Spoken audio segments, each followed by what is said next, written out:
So students, we are further going into depth of the concept. So we know equilibrium output, income या GDP के दो concept हम पढ़ के आए हैं, AS equals AD और S equals I. जब AS equals AD या फिर S equals I होता है तब हमें इक्विलिब्रियम इनकम या आउटपुट या GDP मिल जाता है. अब देखिएगा, ये जो इक्विलिब्रियम हमें मिला है ये दो तरीके का हो सकता है, या तो फुल एम्प्लॉयमेंट इक्विलिब्रियम या फिर अंडर एम्प्लॉयमेंट इक्विलिब्रियम.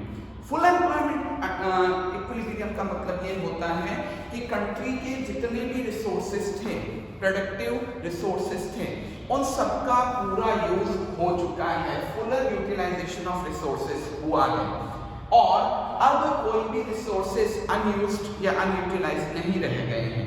यानी हमारे पास कोई भी एक्सेस प्रोडक्शन कैपेसिटी नहीं है, हम आगे और प्रोडक्शन नहीं कर सकते, सारे रिसोर्सेज यूज्ड अप हो चुके हैं.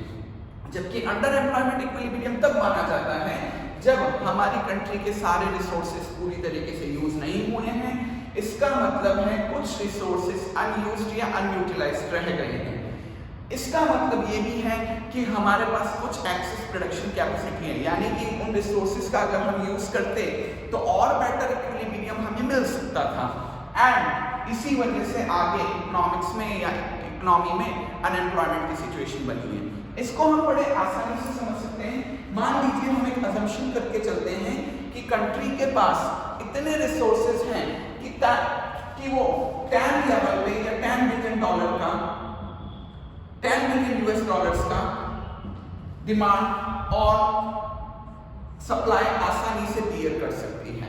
यानी डिमांड अगर 10 बिलियन यूएस डॉलर्स की भी हो तो हमारी कंट्री उसके या हमारे प्रोड्यूसर्स के पास इतने रिसोर्सेज हैं कि वो 10 बिलियन डॉलर्स का प्रोडक्शन करके, यूएस डॉलर्स का प्रोडक्शन करके एएस को एडी के बराबर ला सकते हैं. रिमेंबर मैंने बताया था एएस को एडी के अकॉर्डिंग रिव्यू करना पड़ता है. तो अगर मान लीजिए डिमांड हो रही है 10 बिलियन यूएस डॉलर्स की, टोटल डिमांड जो हुई है उसका न्यूमेरिक वैल्यू हमने ले लिया और हमारे प्रोड्यूसर भी 10 के लेवल पे लेके आ जाते हैं, तो एएस इक्वल्स एडी हो गया. और देखिए 10 इक्वल 10 के लेवल पे क्लैश हुआ है. इसका मतलब है कि हमने सारे रिसोर्सेज यूज कर लिए, कोई भी रिसोर्सेज बचे नहीं हैं, कोई भी प्रोडक्शन कैपेसिटी बची नहीं है.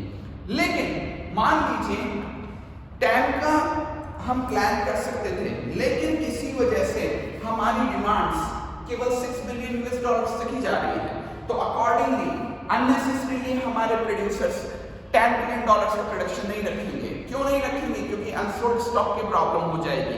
तो वो क्या करेंगे, जैसा एडी का लेवल आ रहा है, एस्टिमेट्स आ रहे हैं कि एडी के लेवल 6 बिलियन यूएस डॉलर्स तक ही जाने वाले हैं, तो प्रोड्यूसर भी अपने प्रोडक्शन को 6 बिलियन यूएस डॉलर्स तक लाएगा. तो सोचिएगा 4 बिलियन यूएस डॉलर्स का जो हमने प्रोडक्शन नहीं किया, उतने रिसोर्सेज हमारे पास अनयूज्ड रह गए, अनयूटिलाइज्ड रह गए, एक्सेस प्रोडक्शन कैपेसिटी में रह गए और उन रिसोर्सेज का यूज ना होने की वजह से जॉब जनरेशन कम हुआ और अनएम्प्लॉयमेंट की सिचुएशन होगी. ये सिचुएशन बेटा अभी प्रिवेल हुई है. आपने देखा मार्च के बाद लॉकडाउन चला है तो इंडस्ट्रीज बंद पड़ गई, लोगों के पास जॉब्स नहीं थे, प्रोडक्शन फुल कैपेसिटी पे नहीं चल रहा था. तो अब एक सीधी सी बात है, प्रोडक्शन फुल कैपेसिटी पे क्यों नहीं है? क्योंकि लोगों के पास पैसा नहीं है, तो वो डिमांड भी कम करने वाले हैं. तो ऑब्वियस है कि इंडस्ट्रीज को अपना प्रोडक्शन घटाना पड़ा और इंडस्ट्रीज ने उतना ही प्रोडक्शन किया जितना लोगों के पास पैसा था या एस्टिमेट आ रहा था. तो अभी जो हम अभी रिसेंट मार्च से लेके अभी तक जितनी भी हम स्टडी कर रहे हैं उसमें हमें इक्विलिब्रियम हो तो रहा है, लेकिन वो कैसा है? अंडर एम्प्लॉयमेंट इक्विलिब्रियम है. हम फुल स्ट्रेंथ पे वर्क नहीं कर रहे हैं. सब जानते हैं बेटा कि अभी इकोनॉमी फुल पेस पे वर्क नहीं कर रही है, अभी इकोनॉमी एक अंडररेटेड पेस पे वर्क कर रही है. तो इक्विलिब्रियम तो अभी भी अचीव हो रहा है, एएस इक्वल्स एडी या एस इक्वल्स आई हो तो रहा है, बट वो फुल एम्प्लॉयमेंट इक्विलिब्रियम ना होके अंडर एम्प्लॉयमेंट इक्विलिब्रियम है और उसकी वजह से अनएम्प्लॉयमेंट की सिचुएशंस प्रिवेल हो रही है. अब देखिएगा, अनएम्प्लॉयमेंट आपने पढ़ा हुआ है आपके इंडियन इकोनॉमिक्स डेवलपमेंट वाली बुक में डिटेल में पढ़ के आए हैं. एक बार शॉर्ट में यूज कर लेते हैं. पहला होता है वॉलंटरी अनएम्प्लॉयमेंट. वॉलंटरी अनएम्प्लॉयमेंट का मतलब है पर्सन अपनी मर्जी से अपने घर पे जॉबलेस बैठा हुआ है, उसके पास टैलेंट है, उसके पास स्किल्स है, उसके पास बहुत सारी कैपेबिलिटीज है जिससे उसको जॉब मिल सकता है, बट वो जॉब करना ही नहीं चाहता है. वो नहीं चाहता है कि मैं अपना एफर्ट्स कहीं दिखाऊं, तो वो अपनी मर्जी से मार्केट में नहीं निकल रहा है, जॉब सर्च नहीं कर रहा है. मतलब jobs are there jobs are there but person is not interested or willing to work on that particular wages rate. हमेशा ध्यान रखिएगा जॉब्स के साथ हम वेजेस रेट को जरूर कंसर्न करते हैं। तो पर्सन अपनी मर्जी से अपने घर में फ्री बैठा हुआ है, जॉबलेस बैठा हुआ है, वो वॉलंटरी अनएम्प्लॉयमेंट है। दूसरा होता है इनवॉलंटरी अनएम्प्लॉयमेंट। इस बार person is searching for jobs and also ready to work at certain wages rate, और वो जो वेजेस रेट ऑफर की जा रही है उसके लिए उस पर वर्क करने को भी तैयार है, but there are no jobs. Market में जॉब्स ही नहीं है, वैकेंसीज ही नहीं है, खाली वैकेंसीज ही नहीं है, जॉब्स ही नहीं है। पर्सन सर्च तो कर रहा है और वो जो भी हमारे बॉसेस या एम्प्लॉयर्स उसको जॉब वेजेस रेट देने को तैयार है, उस पर वर्क करने को तैयार है, बट स्टिल उसे जॉब नहीं मिल रहा क्योंकि मार्केट में जॉब ही नहीं है। और ध्यान रखिएगा जब हम अनएम्प्लॉयमेंट की बात करते हैं तो हमने यहाँ पर ये अनएम्प्लॉयमेंट पढ़ा है, ये वही इनवॉलंटरी अनएम्प्लॉयमेंट वाला केस है। देखिएगा प्रोडक्शन मार्केट में फुल स्ट्रेंथ पे हो ही नहीं रहा है, तो ऑब्वियसली कि रिसोर्सेज का पूरा यूज नहीं होगा, और रिसोर्सेज का पूरा यूज नहीं होगा तो कुछ ना कुछ अनएम्प्लॉयमेंट आपकी सिचुएशन में बना रहेगा। आपने खुद देखा है कि अभी लॉकडाउन के टाइम पे बीच में बहुत सारे लोगों की जॉब्स गई थी, बहुत सारे लोग फुल लेवल पे वर्क नहीं किया, फुल टाइम कर रहे हैं तो पार्ट टाइम पे आ गए हैं, या उनकी पूरी इंडस्ट्री बंद हो गई तो जॉब चला गया होगा। ये वही इनवॉलंटरी अनएम्प्लॉयमेंट है।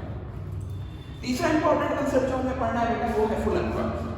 फुल एम्प्लॉयमेंट बेटा तब माना जाता है जब supply of labour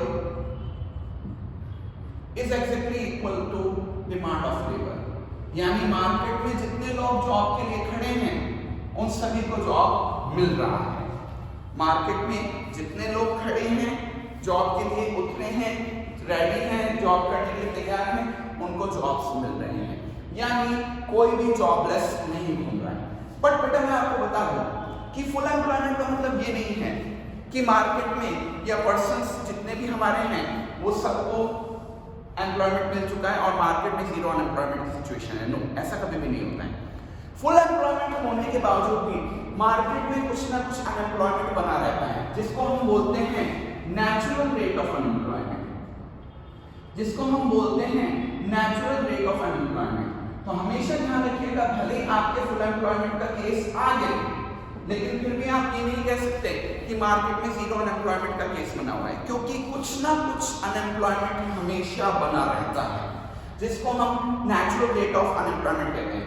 this is minimum unemployment, this is minimum level of unemployment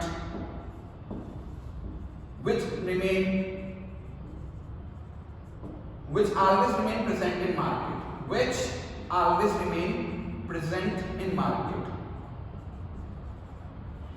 और ऐसा क्यों होता है?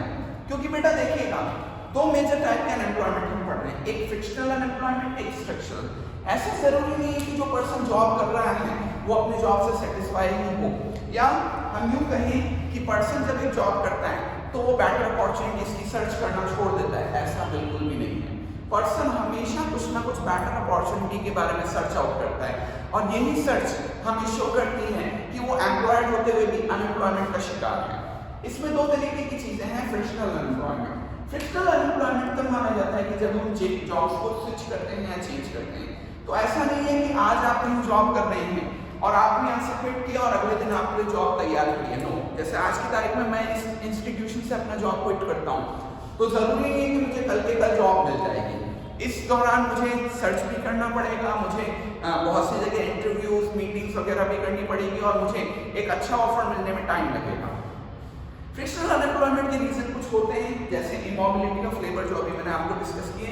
दूसरा, रॉ मटेरियल की सप्लाई कम होना, या लैक ऑफ इन्फॉर्मेशन। और लैक ऑफ इन्फॉर्मेशन का मतलब मुझे पता ही नहीं कि जॉब्स कहाँ मुझे मिल सकते हैं या बेटर अपॉर्चुनिटी कहाँ मिल सकती है, तो मैं सही जगह पर नहीं पहुँच पाऊँगा।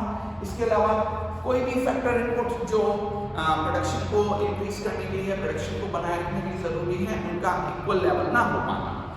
नेक्स्ट है स्ट्रक्चरल अनएम्प्लॉयमेंट। स्ट्रक्चरल अनएम्प्लॉयमेंट तब माना जाता है बेटा जब लॉन्ग टर्म लेवल पे या लॉन्ग टर्म के टाइम में आपके या तो प्रोडक्शन टेक्नोलॉजी चेंज हो जाती है या फिर एक्सपर्टीज चेंज होती है। देखिएगा, समझिएगा, पहले के टाइम पे लोग बाय हैंड सारा वर्क करते थे, लेकिन जैसे जैसे कंप्यूटर्स आते गए तो अब वो लोग जो केवल बाय हैंड वर्क करते थे या कंप्यूटर से अभी नहीं थे, उनका जॉब खत्म होने लग गया, क्योंकि आज की तारीख में हर छोटे से छोटे और बड़े से बड़े बिजनेस में कंप्यूटर है। तो अगर अब आप अभी भी बाय हैंड वर्क करते हो या कंप्यूटर से अभी नहीं हो, तो ऑब्वियस है कि आपको स्विच करके हमारी इंडस्ट्रीज उन पर्सन्स की तरफ लेके आ जाएंगी जो कंप्यूटर से भी हैं। अभी आप टीचर्स में देख लीजिएगा, आज के टाइम में जब ये लॉकडाउन लग चुका है, ऑनलाइन क्लासेस चल रही है, तो एक टीचर के लिए ऑनलाइन क्लासेस हैंडल करना, स्मार्ट बोर्ड्स और जितने भी ये टूल्स आते हैं, इंटरेक्टिव टूल्स आते हैं, उन सब का यूज करना बहुत जरूरी है। और अगर आप नहीं कर पाते हैं तो ऑब्वियसली आपका इंस्टीट्यूशन आपको स्विच करके दूसरे किसी बेटर कैंडिडेट की तरफ चले जाएगा। तो ये सब स्ट्रक्चरल अनएम्प्लॉयमेंट में आता है। इसमें majorly change in production technology and lack of expertise इसके मेजर रीजन माने जाते हैं।